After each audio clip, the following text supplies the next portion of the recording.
Hello and welcome back, everyone, to another edition of the GSMC College Football Podcast brought to you by the GSMC Sports Network.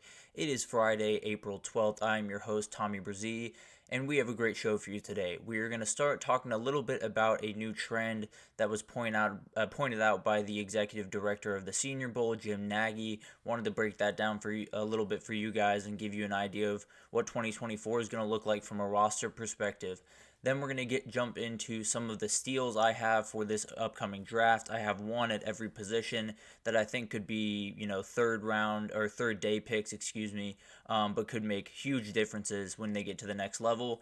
And then the second half of the show is all going to be about spring game ball. We have so many games coming up this Saturday that I want to break them all down for you. I think I have 11 different games to break down for you all. So we're going to split it over two segments and make this a little bit more interesting of a show, talking a little bit more about spring ball. But before we jump into everything, I do want to remind you all we get tons of questions and comments throughout the show, and the best way for you all to get your question on the screen and I can read it out loud, we can have a fun back and forth here, is to use the tip and donation link at the bottom of the screen, gsmcpodcast.net. It's a huge help not only to us here at the network, but to you all. You get to have a kind of a fun, interactive experience here and maybe bring up something that I had not brought up. So definitely use that. gsmcpodcast.net is that link again. But let's jump right in. Jim Nagy, the executive director of the Senior Bowl, has been kind of going through his preparation for this upcoming season. They go out and they scout essentially every player that is draft eligible going into that year, and they break down, do we want them at the Senior Bowl? And obviously some of this happens throughout the 2024 year, so there's still much to happen here, but they've kind of already started the process of looking at these guys and getting early evaluations on them.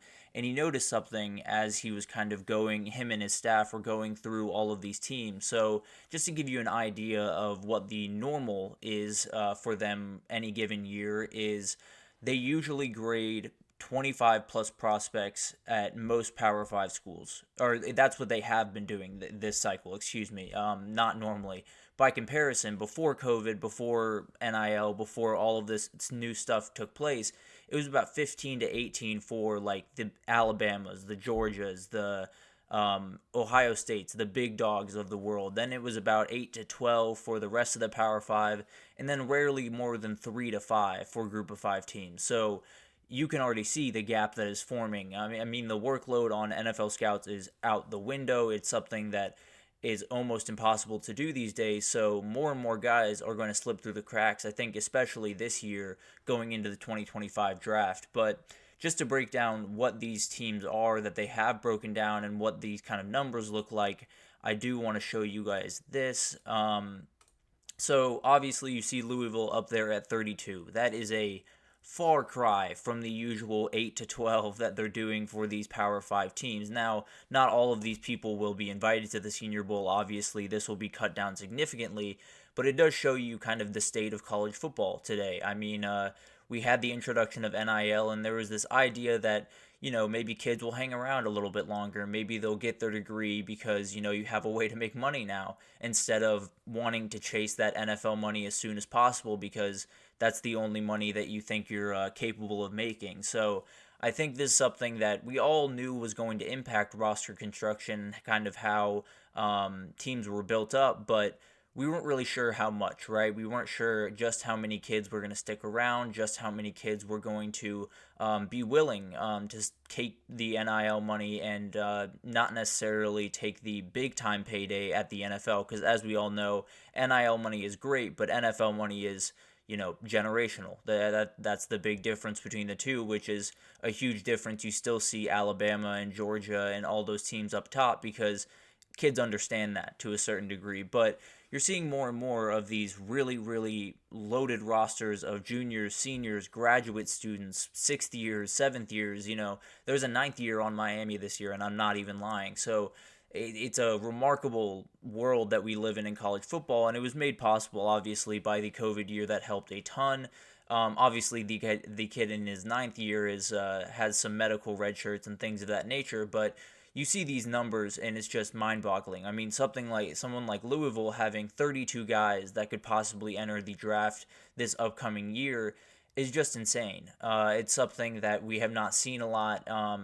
It's something that honestly I didn't even know was possible under the current construction, because the way that usually recruiting happens is you're bringing in 25 kids or at least 20 kids every cycle. Then you have transfer portal, then you have all these different things going into roster construction that it's pretty remarkable that these teams are this far up. And you look at some of the other teams on here, Oregon is the one that really stands out to me. One of the issues I think they've had over the past couple of years has just been they've had a ton of really, really good pieces. Those pieces haven't quite developed into the players that they had hoped they would be. Now they've portaled in a ton of kids, which definitely helps with this number, but I think Dan Lanning is kind of slowly starting to build up, the foundation of what his program is going to look like. And I think it's happening more and more across the country, where some of these guys, some of these teams, especially you see Wisconsin on this list, you see UCLA, SMU, Cincinnati even. I think all of these teams are viewing this kind of as an opportunity, right? You see so many other teams, you see the big dogs still doing recruiting the normal way, the way that I tend to believe is the right way to go about it, where you attack high school recruiting to develop those kids, to create those kids throughout 4 years, and then you patch holes with transfer portal kids. That's what the transfer portal is for. It's not for a full-fledged rebuild. It's for, patching holes where it's needed. And I think some of the other teams have said, Louisville is, I think, a great example of this. Louisville is a fantastic team with a great coach, but they're not necessarily on the level of the, super big dogs in the game. I think they sit just a little bit below that, and I think using the ability to have an extra year in the back of your pocket, or transferring kids that have medical red shirts or things of that nature, and having a really, really veteran group around a team is something that could be really, really valuable. I heard Josh Pate talking about this last night on his show, and he was saying when we go into this year and we look at kind of how this year could go, this could very well be the group of teams that we look at as teams that could ruin some parties. Indiana has 28 guys that are very, very experienced, have played a lot of football. Oregon the same, which is a little bit different because they're one of the big dogs. Rutgers has 31 of them. So there's an ability here for some teams that you look at on this list and you say, okay, they're not going to make a ton of noise in the college football world this year, but they could definitely ruin the fun for some other teams that are planning to make some big noise. And I think that's the biggest thing for these teams right now, is at least the majority of these teams right now, is you're trying to get yourself, a seat at the table. You're trying to get into the party, which is the playoff. And if you can do that by kind of zigging while everyone else is zagging, I think that's something that a lot more people are going to think of doing. And Louisville has, really attacked that, with Jeff Brom being one of the biggest users of the transfer portal in the entire country. Colorado is one I'm a little bit more surprised, but I guess Shedeur Sanders and Travis Hunter and all of these guys have slowly kind of built into those veterans. It feels like, they came onto the scene not too long ago, but they are officially, part of this group. So Colorado is building up that veteran leadership that they absolutely need in that group. I think there's so many interesting teams on here. SMU is the one that I'm watching probably the most closely, because I think not only is this a very veteran group, but there's not a lot of transfer portal kids coming in to that group from a year ago, where they were so good and probably would have been in the playoff, in a 12-team playoff where you include a group of 5 teams. So I think SMU is a team where they're going into the ACC, and a lot of people tend to be kind of writing them off as, a small school entering the ACC. It's going to be tough for them to find a way to compete. But, with Preston Stone at quarterback and all of the pieces he has around him, it's going to be really interesting. I'll tell you that. I think Rhett Lashley has a very, very good program over there, and things get very, very interesting in the ACC very quickly, as long as SMU can hit the way that I kind of think they can. But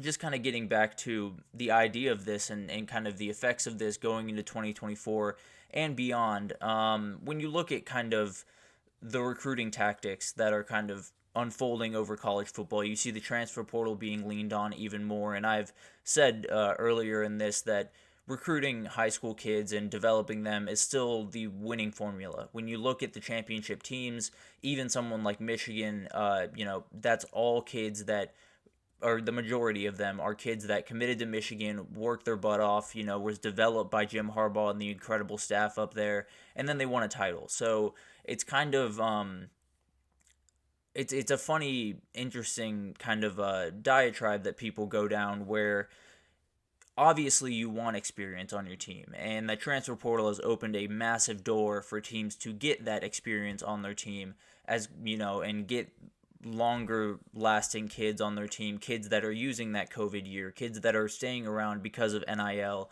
and all of these different things. But at the end of the day, it's definitely kind of a battle between two styles, and I think you'll see it more aggressively this year than maybe any other year because of these two things. I mean, the COVID year, we're coming kind of to the end of the kids that have been able to use it. We're coming to the end of that being a thing in college football going forward, at least a reason for kids to be sticking around going forward. But I think NIL is kind of the biggest thing here, and the thing that a lot of us, it's a boogeyman for a lot of people. It is a confusing idea for a lot of people, and I totally understand that.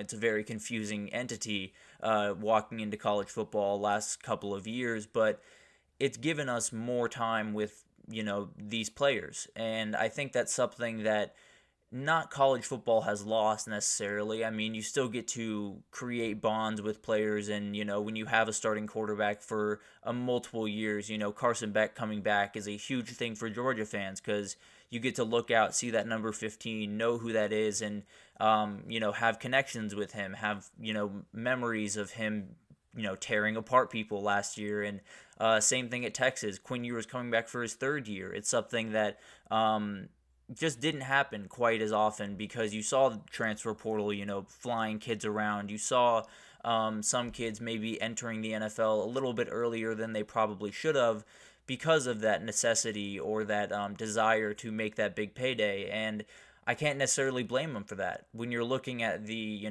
5 years ago, when you look at the way that college football worked, it's hard to blame kids for saying, if I can't make the money that I probably need to make in the short term here, then I have to find my way to the NFL. I have to, get that short term payday, and then I can work it out on the back end. But at the end of the day, some of these kids just absolutely need that money as quickly as possible, and giving them an avenue to do that through NIL has been something that is life-changing for so many of these kids, and it's awesome to see, and it's more awesome to see, in my opinion, that these kids are not only sticking around to make that extra NIL money, but that is then enabling them to get those degrees and stick around and get that piece of paper and move on, to the NFL with not only, with unfinished business, I suppose, at college in terms of the academic world. So I think this is kind of just a huge plus kind of across the board. I'm trying to necessarily find a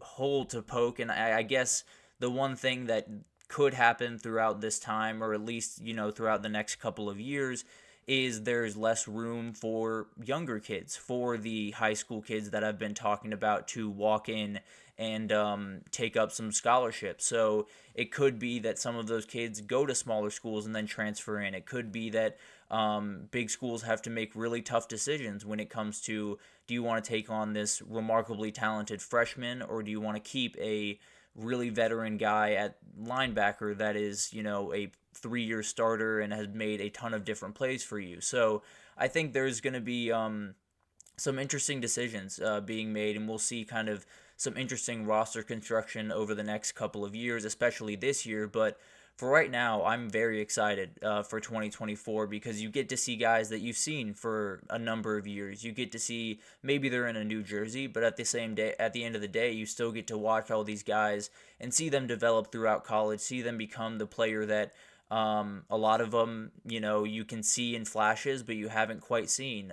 Drew Aller is someone that I think he's going to have a great year this year, but I think it would be very beneficial of him to stick around for another year after this, become a redshirt junior, and really attack 2025. But obviously, that's quite a ways away for him. But at the end of the day, I think this is something that is really cool. I think it gives fans something to identify with a little bit more. I think it gives teams a little bit different of strategies to kind of attack from. And I think, it gives a bunch of kids the ability to not only get a certain amount of money while they're in college, which is always helpful, but get that degree at the end of the day, which, as we all know, football does not last forever. So this is something that, while NIL has, gotten a really bad rap, and there's a lot of people that demonize it to a certain extent, and to be totally honest, my feelings are quite mixed as well, but this is one of the great things about it. This is one of the things that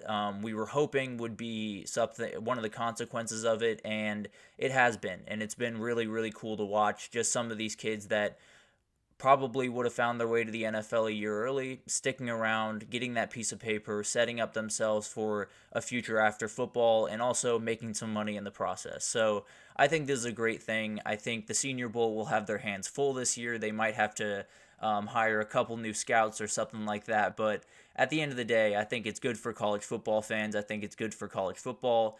And most importantly, I think it's good for the kids. So love to see that. Love to, get more experience and more storylines throughout a college experience through, just get these kids more ingrained in the culture is the way I was trying to put that. Apologize for that. But we're going to take our first break here, and when we come back, we're going to talk about my steals of the draft. I have one at every position. I'm realizing now I went a little bit Georgia heavy, but I promise these guys will be third day draft picks, so they're still technically steals, even though we know the names of them. But at the end of the day, I have all these guys for you that I will break down right after this, so stick with us.